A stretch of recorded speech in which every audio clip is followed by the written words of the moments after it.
Quelquefois, les personnes qui vont vous décourager, qui vont vraiment vous rabaisser, qui vont vraiment, je sais pas comment dire, ne pas reconnaître les dons qui sont en vous, ce ne sont pas les étrangers, c'est souvent les gens qui vous connaissent, les gens proches de vous. Je vais te donner un exemple. On va prendre au verset 28. Eliab. Vous savez, Eliab était le frère aîné de David. Regardez ce qu'il lui a dit. Quand David est en train de se renseigner pour aller affronter le géant Goliath et qu'il demandait à tout le monde qu'est-ce qu'on donnera à celui qui va renverser le géant et tout ça. Et son frère qui le voyait faire ça lui a dit, je vous lis, Eliab, son frère aîné, qui l'avait entendu parler à ses hommes, fut enflammé de colère contre David et il dit, pourquoi es-tu descendu et à qui as-tu laissé ce peu de brebis dans le désert? Je connais ton orgueil et la malice de ton cœur. C'est pour voir la bataille que tu es descendu. Vous voyez?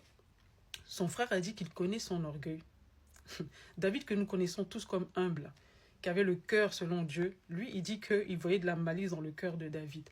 C'est juste pour vous dire que quelquefois, vous pouvez être quelqu'un de bien intentionné, mais le fait que vous avez ce feu en vous, vous avez cette confiance en vous, il y a des gens qui peuvent prendre ça pour de l'orgueil.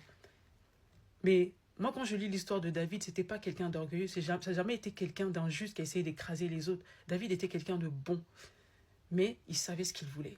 Il savait là où il voulait aller. Il avait la conscience de sa grandeur. C'est pour ça que tu ne dois jamais renoncer à ta grandeur parce qu'il y a des gens qui vont penser que tu es orgueilleux. Pourquoi? Parce que tu t'affirmes. David, il s'affirmait. Et d'ailleurs, quand il s'est retrouvé devant le roi Saül, et quand il a voulu aller affronter Goliath, il a dit au roi Saül, oui, quand je gardais les troupeaux de mon père, quand il y a un lion qui venait, un ours qui venait et tout ça, je défendais. Il a parlé avec assurance, vous voyez. Apprenez à parler avec assurance, apprenez à avoir de l'assurance. Arrêtez de penser que le fait de reconnaître la grandeur qu'il y a en vous, c'est de l'orgueil. Ce n'est nullement de l'orgueil. Si David était vraiment orgueilleux, allez lire le passage du livre de Samuel, 1 Samuel au chapitre 17. Si David était vraiment orgueilleux, le Seigneur n'aurait jamais dit que David était l'homme selon son cœur. Ah non. Ayez confiance en vous. Le Seigneur n'aurait jamais dit que David était l'homme selon son cœur.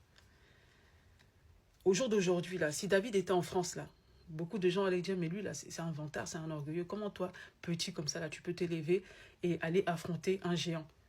Tu as vraiment de l'orgueil. C'est ce que pensait son frère.